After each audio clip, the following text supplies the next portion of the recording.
Bonsoir à toutes et bonsoir à tous. J'espère que vous allez bien. Euh, Moi, je vais super bien. C'est marrant, j'ai une nouvelle installation. Mon amoureuse elle m'a fait une installation pas possible avec la caméra pour que vous me voyez de face. Alors, des fois, je vais tourner un peu la tête comme ça. Mais euh, voilà. Je sais pas ce que vous avez lu dernièrement. En fait, je me suis dit, ce serait quand même bien que vous me disiez un petit peu ce que vous avez lu, ce que vous avez aimé, ce que vous n'avez pas aimé aussi. Euh, bon, c'est possible, on n'est pas obligé de critiquer obligatoirement les bouquins, mais on peut dire, ouais, bon, voilà le Goncourt, bof, ou machin, ou tel. Voilà. Euh, par quoi je vais commencer? Je vais commencer par. On a été avec mon amoureuse, on a été rencontrer Joyce. Euh, En fait, Ulysse, ça fait 100 ans que ça a été écrit. Et à l'occasion des 100 ans, enfin, je sais pas si c'est l'occasion qui fait le larron ou pas, mais il y a 2 ans, il y a eu des discussions entre l'Irlande euh, et Zurich, si la Suisse, je ne sais pas exactement entre qui et qui, mais pour que le corps de Joyce soit ramené en Irlande. Et on s'est dit, enfin moi je me suis dit, mais ce serait quand même dommage de ne pas aller sur la tombe de Joyce pendant qu'elle est à Zurich.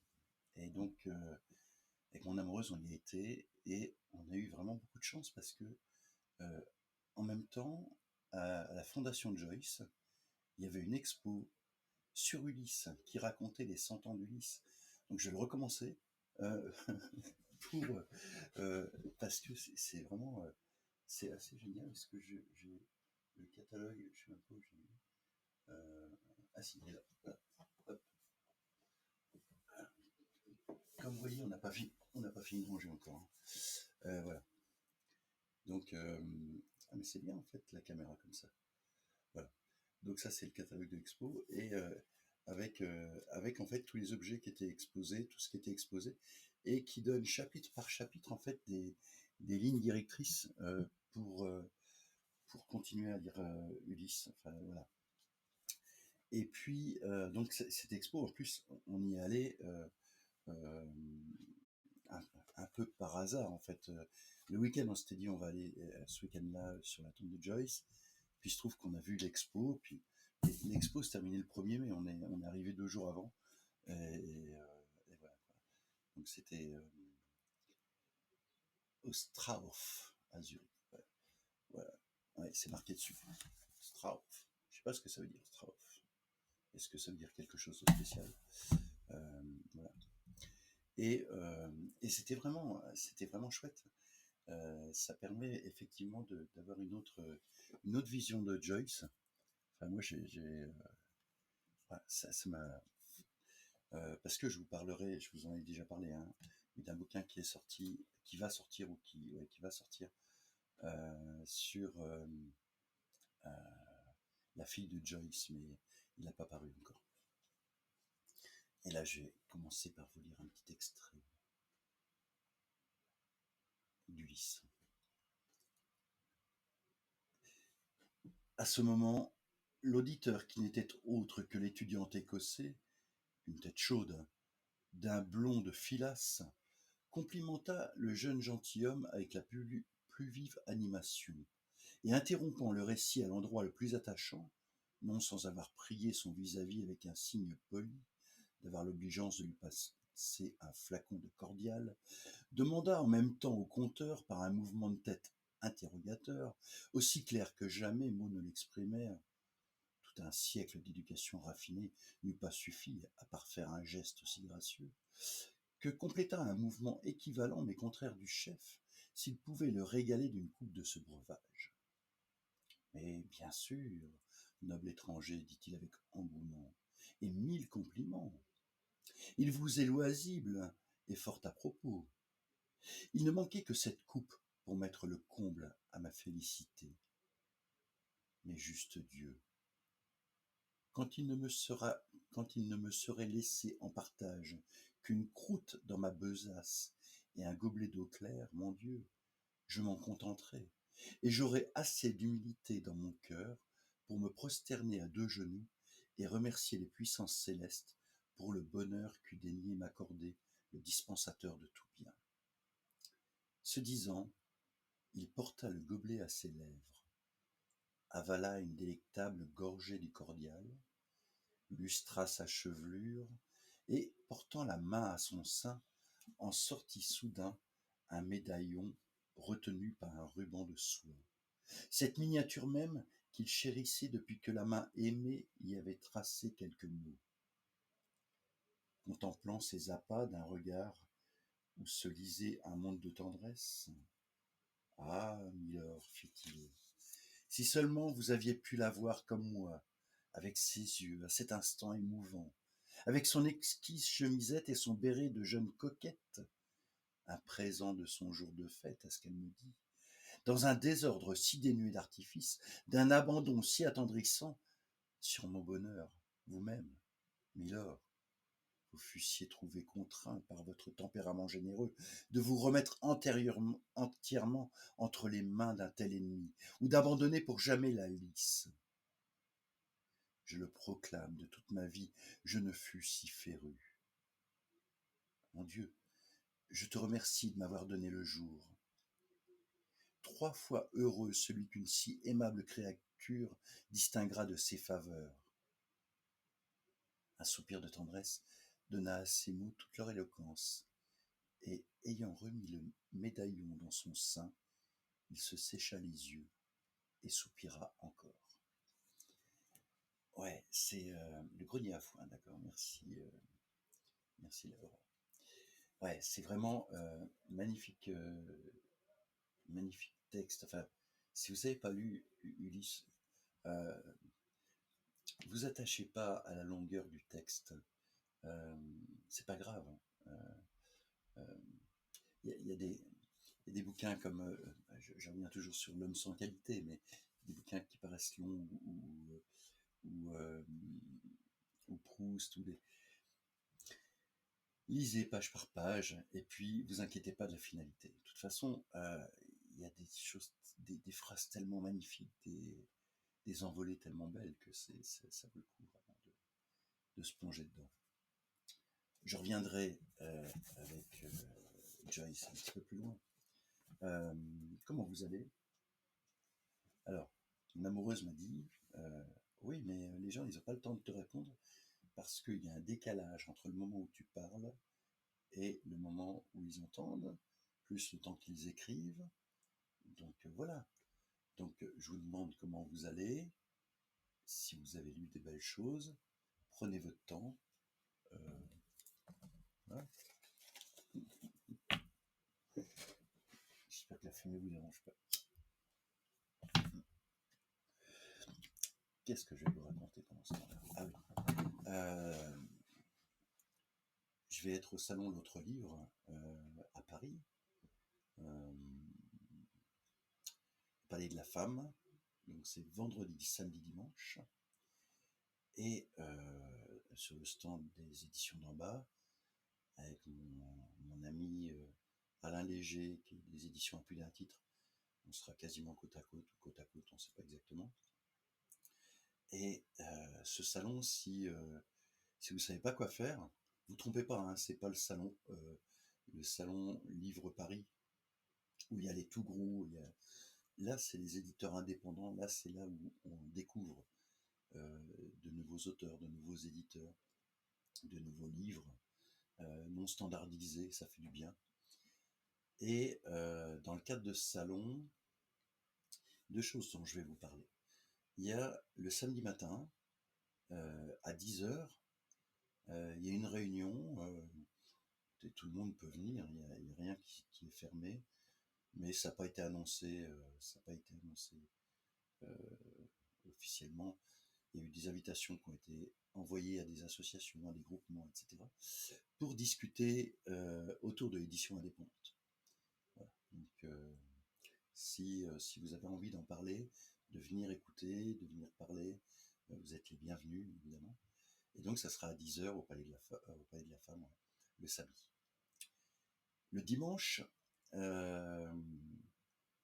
le samedi à 17h, il y aura des lectures pour la paix. En fait, ça s'appelle Lecture poète contre la guerre. Et les différents éditeurs viendront avec des auteurs pour lire des poèmes. Voilà, moi je dirais un ou deux poèmes de Fabiano Alborghetti, euh, qui est un auteur que j'aime beaucoup. Voilà. Et je me suis dit, avec ce qui se passe actuellement, il y a un truc qui me gêne terriblement, c'est que on mette au banc les auteurs russes. Et pour moi, il y a des auteurs russes qui sont fabuleux et qui n'ont pas obligatoirement accepté non plus euh, la, la, la, la situation dans laquelle ils vivaient au moment où ils vivaient. Et je pense entre autres à Vladimir Vysotsky, que j'aime beaucoup. C'est vraiment un auteur que j'adore. Et de plus, à écouter, c'est vraiment une musique assez géniale. Il y a ce petit mot de Marina Vladi. Voilà. Et je vais vous lire un extrait, enfin, ce texte écrit en 1973. Par contre, je suis en train de chercher les traducteurs. Est-ce que c'est marqué qui est-ce qui a traduit c'est pas marqué. Bon, ça va être Marina Vladi, je pense. Bonsoir, Sam. Hop, hop. Je me rappelle pas. Ah, les éditrices remercient Tania et Sylvestre Smorenbourg pour leur aide précieuse. Les éditions de Janus pour la traduction. Bon, ben voilà. On ne saura pas les noms des traductrices et traducteurs, ce qui est un peu dommage, mais. Le bouc émissaire. Dans une réserve, je ne sais plus trop où, il était une fois un bouc, cornu comme pas un. Il ne hurlait pas, bien qu'avec des loups, mais bêlait des chants parfaitement caprins. Il paissait dans l'herbe verte et s'engraissait les côtelettes. On ne l'entendait jamais dire un mot cru. Il était aussi utile que du lait de bouc peut-être. Et de lui, pourtant, pas d'ennui non plus. Il paissait chez lui, auprès d'un étang, sans empiéter sur les terres étrangères. On le remarqua, ce bouc hésitant, et il fut choisi comme bouc émissaire. Par exemple, l'ours, braillard et voyou, joue à un quidam, un vrai tour de cochon. Vite, on cherche le bouc, on le frappe, on le secoue, on le cogne sur les cornes et entre pour de bon. Il ne s'opposait pas à la violence ni au mal, ce bouc gris. Il prenait les coups, joyeux et fiérot. Et l'ours lui-même dit: les gars, je suis fier du bouc, pardi. Cette gueule de bouc est un vrai héros. Il soignait le bouc comme un héritier. Il fut interdit, comme chose nécessaire, sur le territoire de cette forêt, de laisser partir le bouc émissaire. Le bouc s'amusait à ses sauts de cabri, mais il commença à se dévergonder. Un nœud à la barbe, en catimini. Un jour, il traita le loup de saleté. La dernière fois qu'il reçut son habituelle raclée, parce que les loups avaient trop joué des dents, par pur hasard, comme un ours, il s'était mis à grogner. Mais personne alors ne nota l'incident. Tandis que les fauves se battaient entre eux, dans toute la réserve s'imposa l'idée que le bouc émissaire était plus précieux que tous les renards et les ursidés. Le bouc entend ça et croit que c'est vrai. Eh, les noirs et les blancs, Eh, les bruns, qu'il crie, votre ration de loup, je vais vous l'enlever, vos privilèges d'ours, sachez que c'est fini. Ma véritable tête de bouc, je vais enfin vous la montrer. Je vais vous disposer dans ma hiérarchie. Je vous ferai tourner sur mes cornes, et c'est moi qui vous placerai, et je vous décrirai dans le monde ainsi. Sans être pardonné, chacun crèvera. Chacun d'entre vous va manger de la terre.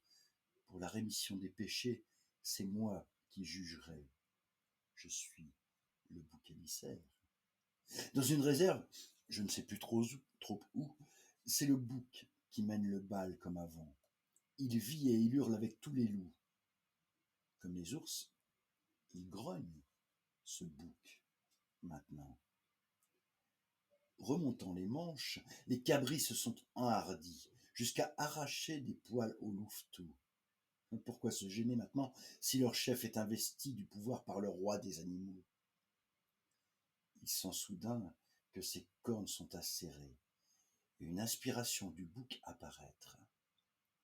Les gloutons, les ours, il les a changés. Les renards, les loups et tout, en bouc émissaire. Voilà. Soham, comment ça va? Qu'est-ce que tu as lu de beau? Toujours des bons conseils à donner. Donc ça, j'aime beaucoup. Euh, voilà, ouais, ça fait du bien de lire Vysotsky et, euh, et de se dire mais quelle idée ces dirigeants ont euh, à, à mettre un peuple contre un autre. C'est juste une histoire de frontières, une histoire de barrières et des intérêts économiques, quoi. Les, les, les Russes et les Ukrainiens, ils ont pas de, il y a tellement de liens entre eux. Enfin, je suis assez scandalisé par ce qui se passe. Euh, un petit truc, un petit voilà.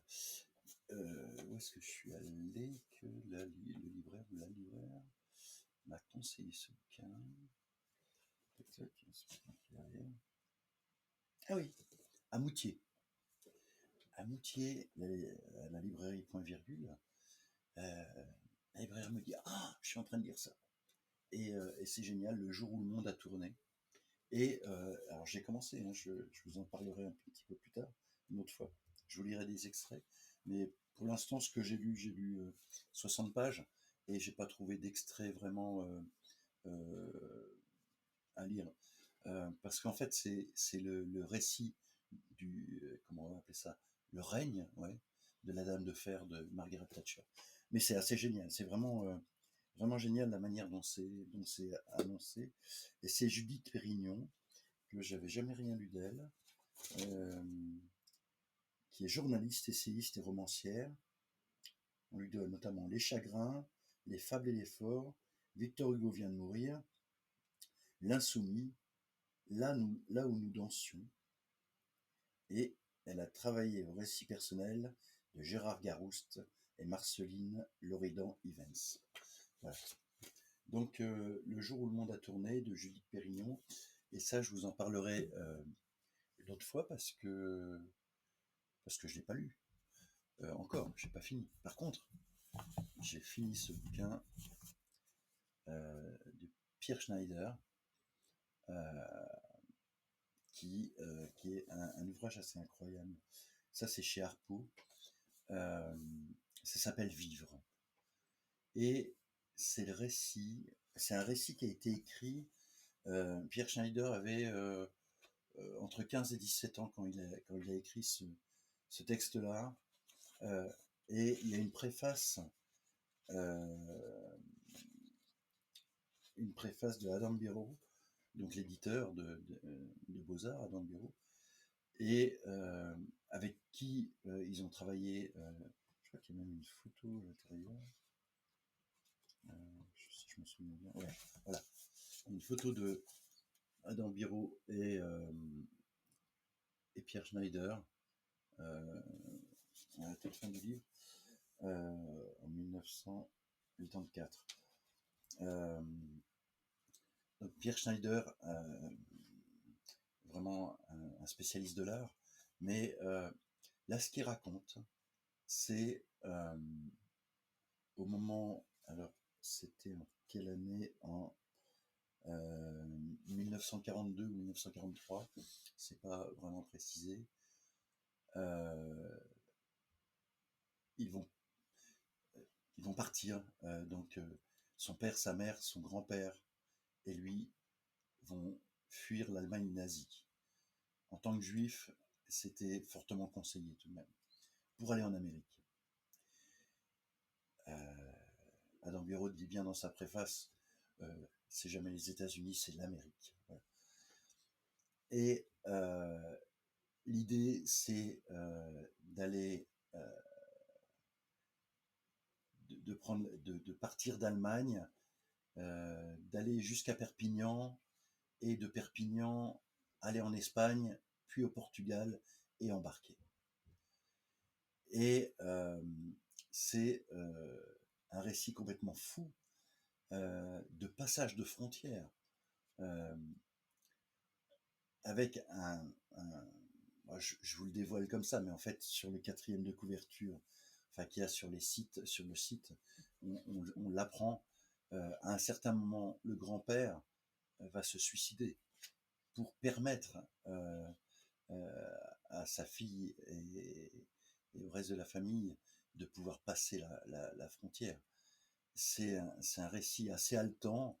C'est pas une plume extraordinaire, mais écrit à cet âge-là, on voit toutes les difficultés de ces juifs fuyant l'Allemagne nazie et de ces administrations, que ce soit en France, en Espagne, enfin, des choses assez terribles.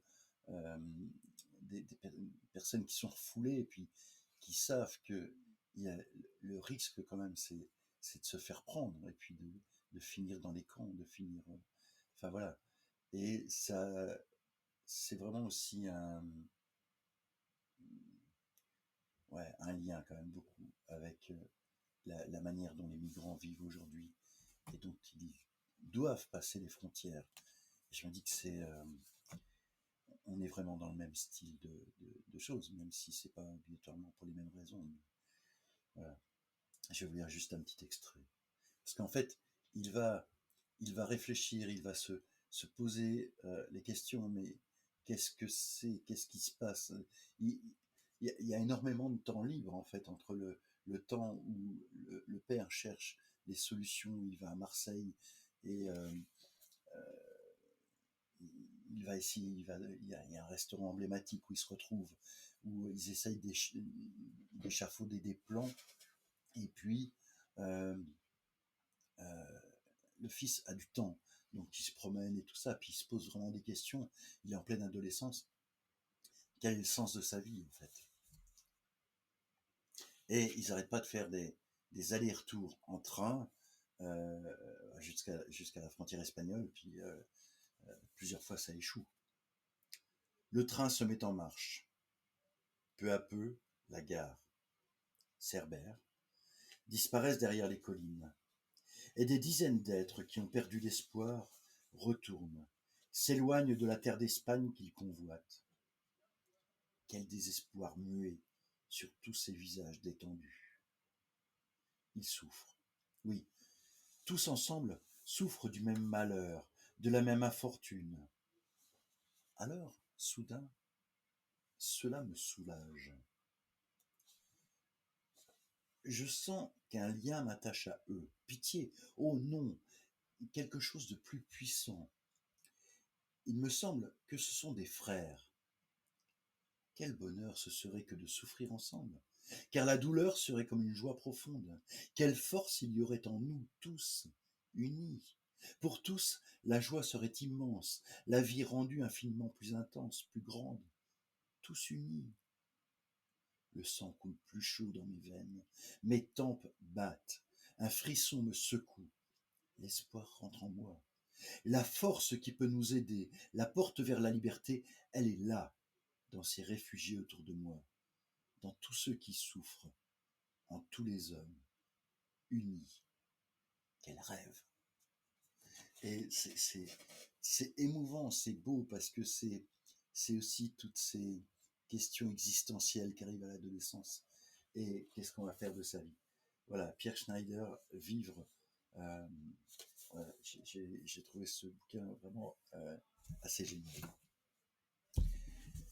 Je vous ai dit que j'étais en train de lire Sous le soleil noir du capital de Anselm Japp. Et mon amoureuse m'a fait lire parce que j'ai pas fini. Hein, regardez, oui, marque-page. Le sexe du capitalisme, masculinité et féminité comme piliers du patriarcat producteur de marchandises, de Roswitha Scholz. Et là, c'est traduit de l'allemand par Sandrine Aumercier, Stéphane Besson, Heike Heinzmann, Clement Holmes, Salima Naït Ahmed et Johannes Vogel. Alors, c'est pareil, hein, j'en suis vraiment qu'au début, mais j'ai trouvé que c'était hyper intéressant. Il y a vraiment, en fait, c'est tout un ensemble d'articles qui ont été écrits sur la, la, la manière dont euh, dont cette, ah bah, attendez, je vais vous lire l'à propos. Ce recueil comprend 9 articles et chapitres publiés dans divers ouvrages et dans la revue allemande Exit. Donc, Exit, où il y a aussi Anselm Japp. C'est, en fait, cette maison d'édition Crise et Critique euh, reprend les textes qui sont élaborés dans, dans ce groupe. Dont Roswitha Scholz fut en 2004 une des membres fondatrices aux côtés de Robert Kurz, Klaus-Peter Ortlieb et d'autres ex-membres du groupe allemand Crisis. Ce recueil ne prétend pas donner un aperçu complet de la critique de la valeur dissociation telle que l'auteur l'a élaborée depuis le début des années 1990, et nous invitons la lectrice ou le lecteur à se reporter à une bibliographie de ces titres et articles parus en allemand et en français à la fin de l'ouvrage. Pour mieux rendre compte de l'évolution depuis le début des années 1990 d'une critique de la valeur dissociation qui, selon les mots de l'auteur, doit être affirmée sans compromis et élaborée de manière complexe, nous avons fait le choix de publier ces textes dans un ordre chronologique. Ils ont été rédigés de 1992 à 2016. Le terme de Geschlecht désigne en allemand aussi bien le sexe que le genre. À plusieurs reprises, Roswitha Scholz indique dans cet ouvrage qu'il faut penser une dialectique nature et sexe, genre. Pardon, nature et sexe, genre. C'est comme ça. Nature et sexe, genre. Je sais pas si vous allez voir.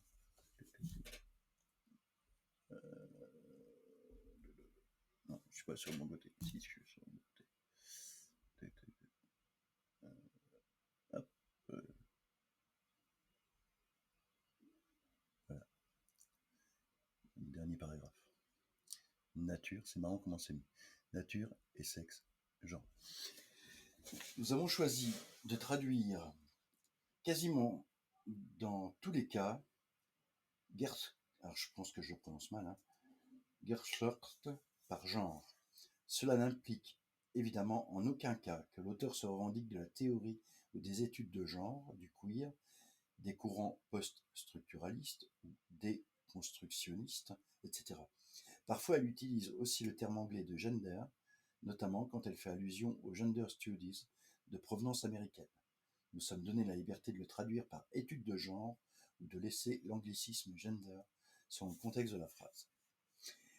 Avec son théorème de la valeur dissociation, Roswitha Scholz propose une critique féministe du patriarcat capitaliste au-delà du progressisme politique, du marxisme traditionnel et de tous les développements postmodernes.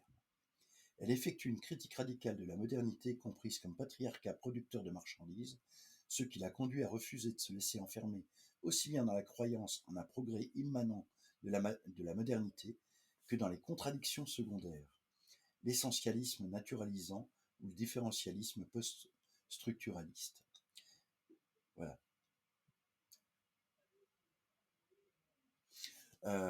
Alors c'est assez génial parce qu'en fait, en ayant le Anselm Japp avant, on a vraiment les bases aussi de cette dissociation.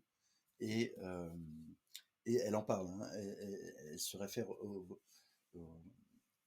comment, à la manière dont le marxisme euh, travaille ce thème, et elle va beaucoup plus loin. Et ça, je vous en reparlerai plus tard avec le Judith Pérignon aussi. Alors, je vais vous parler d'un petit bouquin. Comment vous allez? Je vois qu'il y a du monde, mais vous êtes très très silencieuses et silencieux. Euh, je me sens bizarre. Voilà. Si vous parlez pas, si vous avez rien à dire, vous avez eu des choses, n'hésitez pas. Euh, oui, ce petit bouquin qui est chez Zoem, qui s'intitule Jardin fracturé. Et Jardin fracturé, c'est de Mario Santiago Papascuaro, et c'est traduit de l'espagnol par Rafael Garrido. Et c'est magnifique. C'est vraiment. Alors c'est drôle parce que je sais pas si vous voyez, il y a encore des piles de livres par terre, hein. C'est juste que les cartons sont en train d'être ouverts. Donc je retrouve des choses comme ça. Et, et je me dis, ah mais oui, ça, j'avais bien aimé. Est-ce que j'en ai parlé? Non, j'en ai pas parlé. Alors, parlons des visions de la rue Morgue pour Samuel Beckett. Grain par grain, le sang de la lumière est un cœur de poisson qui interrompt la folie de la nuit obscure. Tout ce qui existe, quoi? En ses échelles et ses pointes, quoi? Queue et museau déchirés, phalangette et crasse, un foyer lumineux. Crâne réduit de l'obèse Francis Bacon, officie entre court-circuit et étincelle. Pommeaux et poumons écoulés. Toute l'eau baptismale qui demande avec des cris le désir vertébral d'un fœtus. Un cri cataracte buvant la caresse du silence. Tout l'orbe piétiné par l'ivre cécité de Dieu lui-même. Cette musique de toujours, enlacée au cœur du temps. On bouge et on enfonce les petites pattes. Sont un rêve les gradins de l'hostie au fil de sa baffe qui peut très bien castrer la lumière, masturber son ombre, s'enterrer muette dans quelques rampes de sable ou d'illusion. Et j'aime beaucoup la typo. C'est vraiment très, très intéressant. Cette manière dont voilà, cette manière dont le texte est écrit, avec des slash, avec des esperluettes, avec des points aussi. C'est vraiment ça, c'est un truc que j'aime beaucoup dans la poésie. C'est ce rythme qui est organisé aussi par la ponctuation, par la typographie. Ah mais je vous ai pas dit. Euh, si vous venez au salon L'Autre Livre, il y aura notre ami des voix de garage, Vincent Guillet, qui sera avec sa presse, qui fera des bouquins typo. Voilà, je vous ai déjà parlé de tous ces bouquins qu'il fait qui sont splendides. Et voilà. Et donc, je sais qu'il va y en avoir des nouveaux. Euh, et puis voilà, puis vous allez pouvoir euh, voir avec lui comment ça se passe. Là, pendant 3 jours, il est là tous les 3 jours. Il y a une estrade au Palais de la Femme, il sera sur l'estrade pendant 3 jours. On ne pourrait pas le rater, hein, si. Voilà. Euh, voilà. Euh, alors, je voulais. Ah oui, je vais revenir à Joyce, parce que les éditions 33 morceaux, euh, qui est un éditeur que je diffuse et que j'adore. C'est vraiment toujours. Est-ce que je. Ah, mais non, je ne vous ai pas parlé du Koala Garé. Ah, le Koala Garé, je dois l'avoir par là. Où est-ce qu'il est? C'est pas possible. ici. Ah, il est là. Non, c'est pas celui-là. Alors, je vais peut-être le retrouver. J'avoue que je suis. C'est encore un peu le rangement, hein, donc. Hein. Ah, il doit pas être loin. Il n'est pas loin. Non, alors, c'est pas grave. C'est très bien. Je vous en parlerai la prochaine fois. Euh, Parce que c'est un bouquin magnifique. Une prose poétique extraordinaire. Ah, c'est marrant, je l'ai vu pourtant. Je l'ai vu. Je l'ai vu il n'y a pas longtemps. Ah non, non, c'est pas ça. Il y a peut-être des livres un peu partout en fait. Euh, mais je vous en lirai un extrait aussi la prochaine fois. Mais ça donc c'est Épiphanie de Joyce et traduit de Jacques Aubert toujours. Euh, et donc c'est un texte qui a été paru en 1981 chez Gallimard et qui est réédité en cette magnifique maison d'édition. L'averse légère, rapide est terminée, mais s'attarde en grappes de diamants parmi les arbustes de la cour où monte une exhalaison de la terre noire. Sous la colonnade se tiennent les jeunes filles, groupe printanier. Elles quittent cet abri avec force coup d'œil dubitatif, babillage de coquettes bottines et sauvetage élégant des jupons. Sous les parapluies, légère armure, tenues à angles subtils. Elles retournent au couvent, corridor sage et dortoir moderne, le blanc rosaire des heures, après avoir entendu les belles promesses du printemps, cet ambassadeur plein de grâce.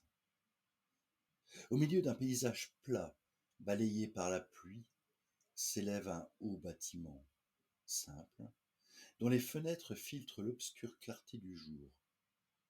300 garçons bruyants, affamés, sont assis à de longues tables, mangeant du bœuf frangé de graisse verte et des légumes qui ont encore une forte odeur de terre. C'est splendide, hein, c'est splendide. J'adore ces phrases, les phrases de Joyce. Il y a une musicalité, un rythme, quelques pages plus loin. Nous voici réunis, compagnons de route. Nous voici logés au milieu de ce lacis de rues, par la nuit et le silence étroitement couverts. C'est en amitié que nous reposons ensemble, pleins de contentement, ne nous souvenant plus des chemins tortueux que nous avons suivis. Qu'est-ce qui, de l'obscurité, fait mouvement sur moi, subtil et murmurant comme le flot passionné, véhément, avec un mouvement indécent des reins? Qu'est-ce qui bondit hors de moi, criant en réponse, comme l'aigle vers l'aigle, en plein vol, criant pour conquérir, implorant un abandon inique? Voilà, James Joyce, Épiphanie, chez 33 morceaux. Dès que vous avez fini Ulysse ou entre Ulysse, vous faites une petite strophe d'épiphanie, et puis voilà. Alors, un éditeur que j'aime beaucoup, Ypsilon, euh, Langston Hughes, La panthère et le fouet, traduction Pascal Neveu, voilà. Ils sont très beaux en plus, leurs bouquins, ils sont splendides. Moi, je ne sais pas si vous connaissez cette maison d'édition, mais je trouve que c'est vraiment très beau. En 1967, quelques mois après la mort de Hughes, idole des écrivains et des lecteurs de littérature africaine-américaine, paraît La panthère et le fouet à New York, chez son éditeur de toujours, Alfred Knopf. En quatrième de couverture, ces mots. Avec la publication en 1926 de son premier livre de poèmes, The Weary Blues, Langston Hughes devient le principal interprète en vers de la vie des Noirs américains aux États-Unis et le restera pour toute sa vie. Les poèmes de ce dernier livre affrontent à bras-le-corps la question raciale qui n'a cessé d'ébranler les États-Unis. 44 de ces poèmes sont inédits et les 26 autres, qui sont extraits de recueils plus anciens, prennent ici, dans cet ensemble, une nouvelle signification. Aujourd'hui, ce livre fait éclater encore une autre signification grâce à sa première traduction en français. Ses poèmes sont toujours terriblement actuels et magnifiquement puissants. Langston Hughes reste un interprète essentiel de notre vie et de ce qu'on pourrait appeler le cas de conscience post-colonial. Voilà.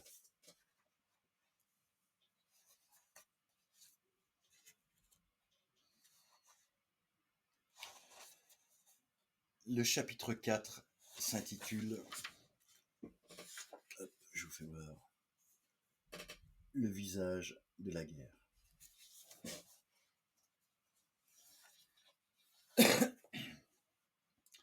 Mère en temps de guerre. Comme si c'était une noble chose, elle parlait des fils à la guerre. Comme si la cause de la liberté était à nouveau plaidée dans un tribunal héroïque. Comme si les armes aujourd'hui employées tuaient avec grand panache. Comme si des bannières en technicolore flottaient pour honorer l'homme moderne. Croyant à tout ce qu'elle lisait dans les quotidiens. Pas d'intermédiaire pour faire le tri. Elle pensait que seul un côté gagnait. Pas que les deux pouvaient perdre.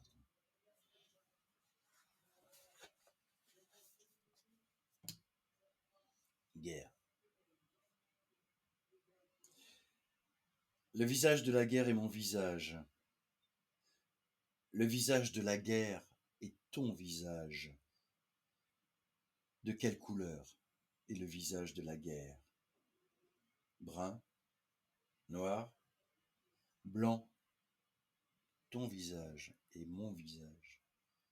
La mort est le balai que je prends en main pour balayer le monde propre. Je balaye et balaye. Je passe la serpillière, la serpillière. Je trempe mon balai dans le sang, ma serpillière dans le sang, et te blâme pour cela, parce que tu es là, ennemi.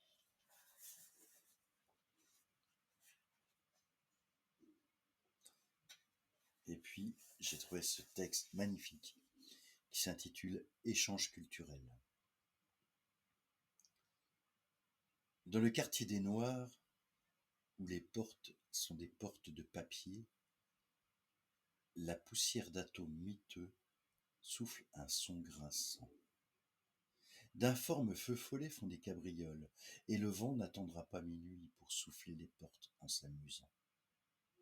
Près du fleuve et de la voie ferrée, d'un fluide lointain s'éloignant des frontières, se relie en déliant un tourbillon soufflant de sifflements. Ni train, ni vapeurs en partance, Léontine déballe ses affaires pourtant. Dans le quartier des Noirs, où la poignée de porte laisse entrer des leaders, plus qu'un Allemand n'en a jamais enduré, son grand-père d'autrefois.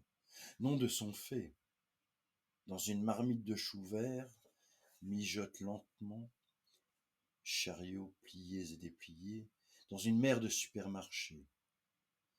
Et on ferait mieux de trouver, maman, où est la laverie pour gens de couleur, puisque nous sommes montés jusqu'à Mount Vernon. Dans la marmite, derrière les portes en papier, sur le vieux poêle en fonte, qu'est-ce qui cuit? Qu'est-ce qu'on sent, Léontine? Un leader? Un charmant leader et une feuille de chou vert. Un charmant leader, Léontine. Tu sais, pile à Noël, on m'a demandé si ma noirceur pourrait s'effacer. J'ai dit, et ta mère? Rêves et cauchemars, cauchemars, rêves. Oh, rêver que les Noirs du Sud ont pris le dessus, ont balayé aux élections tous les Dixiecrates hors du pouvoir. Voici venir l'heure des gens de couleur. Martin Luther King est gouverneur de Géorgie. Le docteur Rufus Clement, son conseiller principal. À Philip Randolph, son haut dignitaire, dans de blancs manoirs à colonnades, assis sous leur vaste véranda, des noirs nantis ont des domestiques blancs, des métayers blancs travaillent dans des plantations noires, et les enfants de couleur ont des nounous blanches, nounou Phobus, nounou Island, nounou Wallace. Chère, très chère vieille nounou blanche chérie, parfois même enterrée avec notre famille. Chère vieille nounou Phobus. La culture, dit-on, est une voie à double sens. Passe-moi mon Minjo, la nounou. Vite, dépêche-toi. J'adore. Allez, un petit dernier. Puis après, je vous laisse parler. Vous me dites ce que vous avez lu, ce que vous avez aimé, si vous avez envie que je lise un auteur. Voilà. J'adore. Ici, on entend des cloches. Avant, on entendait les ambulances, les hélicoptères. Et là, on entend, il y a une fontaine juste à côté. On entend l'eau couler. On entend le tic-tac de la pendule. Puis on entend les cloches qui sonnent tous les quarts d'heure. Poussière de rêve. Arracher la poussière d'étoiles, poussière de terre, poussière de nuages, et aux éclats de grêle, une poignée de poussière de rêve, pas à vendre. Voilà. Alors, et puis je me suis dit, je vais prendre un petit texte, deux petits textes des livres. Je vais appeler ça la bibliothèque Jacqueline. Je sais pas comment je vais trouver. Je sais pas comment je vais l'intituler cette bibliothèque. Si vous avez une idée, Joe Bousquet, ça c'est chouette. Joe Bousquet. Est-ce que je vais prendre un petit extrait?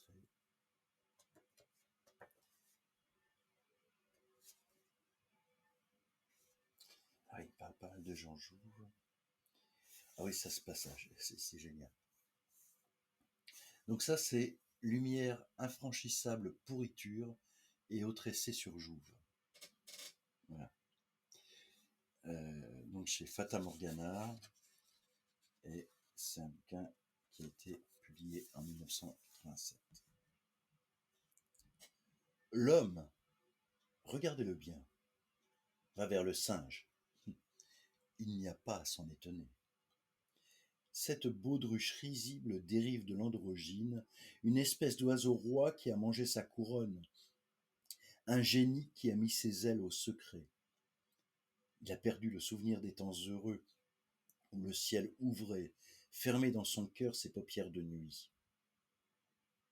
Il ignore que dans une autre vie qu'il a eue, la lumière ne le séparait pas de celui qu'il était, et ne venait à lui que pour donner tout le poids et toute l'étendue du bonheur à ce qui dans son moi était le plus opaque, le plus profond, et comme l'être de son être. Tout ce qui se pressait vers lui de plus éclatant lui ramassait son être en route, lui donnait un univers à connaître dans la simple idée qu'il était vivant. Maintenant, ce n'est plus qu'un jeu, le plus vain de tous, d'imaginer un individu commençant dans l'illimité, mais qui aurait sa forme au-dedans de lui, comme une main ouverte, comme une main fermée sur la totalité de ce qu'il pourrait concevoir et qui ne serait jamais l'immensité que de son amour. Un jeu pour l'homme, et le plus exaltant de tous, c'est triste à dire. Tout ce qui reste de la folie qui nous réduit à ce que nous sommes et dont nous sommes les descendants légitimes, plus encore que de nous-mêmes. Mais un jeu dans lequel notre existence se voit comprise, et par là plus légère, et parente du rire, moins réelle en elle-même que par le sentiment que nous avons de sa dégradation et d'une culpabilité trop haute pour nous que celle-ci suppose, trop enivrante pour de pauvres bougres qui n'en portent que la peine. L'être total a voulu deviner l'ingrédient de ce qu'il crée. Il a voulu procéder de ce qui procédait de lui. Grand bien nous fasse. Expression qui, en un certain sens, n'est pas amère. L'homme est tombé dans l'utérus de la femme et s'est voué à naître d'elle. Cela a son bon et son mauvais côté. Cette gestation douloureuse a fait de la lumière le principe du temps. C'est ainsi que le tour a été joué, comme je le disais au commencement de cet article, en allusion à une erreur pas tellement différente de celle-ci. L'homme est devenu extérieur à son amour, s'est condamné à éprouver l'amour comme un désir de se pénétrer de soi-même. Cela peut le mener loin. Voilà. Je vais bousquer chez Fata Morgana, lumière infranchissable pourriture et autre essai sur Jouve. Voilà. Et puis, voilà. Ah oui, j'ai retrouvé. En fait, l'autre jour, quand j'ai fait une présentation des points seuil, il y en avait certains que j'avais pas. Et alors, je vous ai déjà lu des extraits de Daniel Maximin, L'invention des désirades et autres poèmes, mais je ne peux pas résister à vous en relire.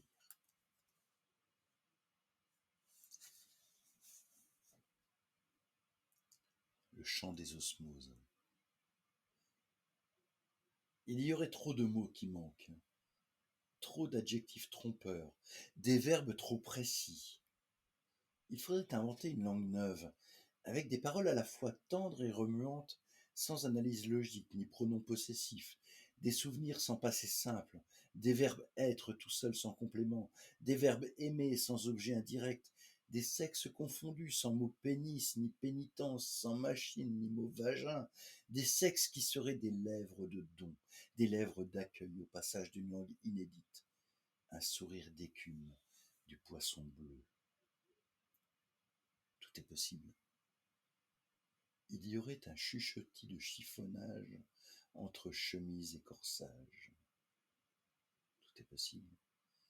Il y aurait un chuchotis de chiffonnage entre chemise et corsage. Il y aurait des petits rires d'enfants, des soupirs et des tremblements.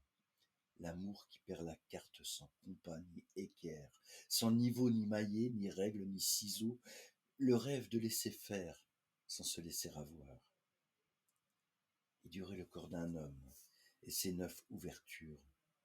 Les hommes l'ont oublié. Le premier homme, lui, composé d'argile, trop froid pour être aimé. Le deuxième homme fut composé de bois, trop dur pour être aimé. Alors, le troisième fut composé homme de maïs, plante tournée vers le soleil, soumise au vent, nourrie de l'eau, le corps de l'homme, muscle arc-bouté sur l'axe où tourne la planète femme, la femme terre des légendes qui change de porteur selon les continents d'appui. L'homme tortue, l'homme scarabée, l'homme éléphant, lourdeur de l'étreinte, plénitude du va-et-vient, l'homme poisson, insinue, et puis l'homme serpent plus profond pour trouver le chemin de la semence de l'eau. Le corps de l'homme salé, comme l'eau de la peau et des aisselles, écume trop lourde pour pétiller, mais eau sortie du feu. Il y aurait le corps de femme, plein et délié, sur les sentiers de ravines et de mornes, les clairières et les portes inassouvies, les sous-bois attiédis pour la distraction des ultimes paresses, le feu du cœur soutier des émotions. L'amour demain sans faute métamorphose, le genre humain. Le féminin emporte le masculin. Les pluriels font un singulier. Les frontières perdent la carte. Les collines rassurent. Les baies donnent le vertige. Les mains ne savent plus où commence, où finit le corps de l'autre. Les yeux se ferment pour mieux suivre le fil des sentiments, pétris par l'eau et par la soif. Le rayon d'un soleil par le chat d'une étoile. Voilà, et ça c'est donc en point seuil dans la collection Poésie, qui est vraiment, c'est un texte magnifique, L'invention des désirades de Daniel Maximin. Ah, j'ai le temps de vous relire une petite poésie, et puis on va passer à... On va finir comme d'habitude, avec... Ah oui, non, tiens, je vais vous parler de ça. Bazar. Je ne sais pas si vous connaissez cette revue. J'en ai déjà parlé. Ici, Bazar, c'est une revue hyper intéressante autour des métiers. Et celui-ci, c'est autour de la typographie. Alors, vraiment, c'est vraiment hyper intéressant. C'est pas cher du tout. Je sais pas combien c'est. 5 euros. Voilà. Et ça, c'est un numéro de 2018 avec un typographe, Philippe Miennet, imprimeur typographe, qui est à Lanouée, dans le Morbihan. Et ce reportage a été fait du 7 au 24 juillet 2018, avec un texte de Cécile Gavlac et des photos d'Alexis Velin. Et c'est génial. J'adore cette collection qui est une manière de découvrir, redécouvrir, enfin, parler de métiers importants. Euh, et puis les textes sont vraiment géniaux. Et chaque personne parle de la manière dont il fait son métier, qui est bien souvent plus qu'un métier, qui est une passion. Voilà. Il y a celui-ci, et puis, j'ai pas lu encore, mais j'ai trouvé que c'était marrant, c'est Tant qu'il y aura des bistrots, avec Marco Neyton et Florian Giano, qui sont bistrotiers, où ça, hein, au bistrot Le Mélard dit à Locmélard dans le Finistère. Voilà. Donc ça, c'est la revue Bazar que j'aime beaucoup. Voilà. Allez, je, je termine par la statue de Condillac retouchée, comme tous les Twitch. J'espère que vous avez passé un bon Twitch. Vous avez été très silencieuse et très silencieux. Ben voilà, vous avez le droit. Hein. Vous avez le droit de ne rien dire, de juste écouter. Et vous avez le droit aussi de me mettre vos lectures, vos idées. Et j'en étais où?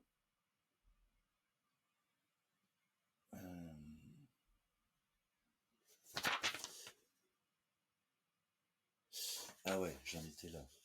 Donc, comme toutes les semaines, je vous lis la suite de la statue de Condillac retouchée. Tout juste parce que c'est un bouquin que je trouve incroyable. Et voilà, et on va rééditer chez En Bas. Il ne fallait pas parler de Guillaume, ou de toute chose qui ne serait pas l'idéologie. Ça recommence. Je me sens glissé. Jusqu'au rêve si je n'y mets ordre. C'est le terme. Alors, je ne ferai même pas mon livre. Il y a un moyen de concilier les choses. L'atonie de Guillaume et l'insatisfaction hargneuse de mes droits. C'est de supposer Guillaume l'amant d'Anne, mais brièvement, le temps d'appâter la garce, puis cette liaison rapidement dégradée par son vouloir à lui, sans qu'il s'en rende compte qu'il préfère Anne perdue pour la faire véritablement impossible, et s'imaginer qu'il la retrouvera, puisqu'une fois il l'a trouvée. De toute façon, cela n'a plus d'importance.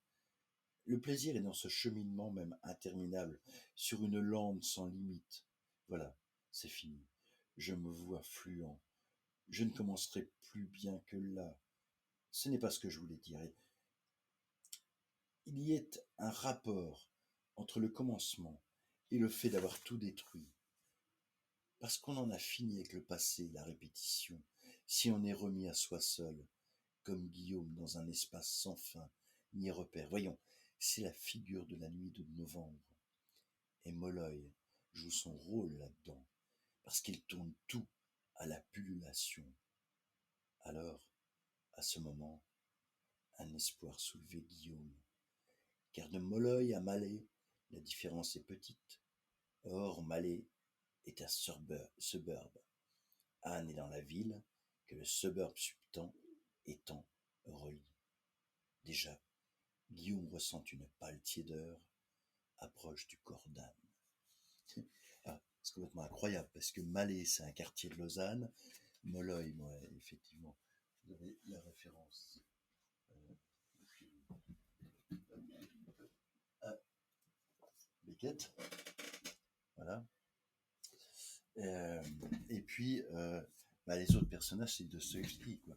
Enfin, voilà. Donc totalement extraordinaire. Bah, écoutez, j'espère que je vais voir certaines personnes qui assistent au Twitch, à l'autre livre. Ce sera avec plaisir. Moi, je sais plus le numéro du stand, mais de toute façon, vous me trouverez. Je suis sur le stand des éditions Mamba. Et puis, je serai là les 3 jours, donc il n'y a pas de problème. J'ai déjà des éditeurs, des différentes personnes qui m'ont dit qu'ils passeraient. Je suis vachement content. Enfin, voir des gens, parce que là, c'est bien, hein, c'est bien de se parler comme ça. Le mieux, c'est quand même le contact. Je vous embrasse, je vous souhaite une belle semaine, et puis bah, je vous dis à mardi. Et merci à vous. Salut!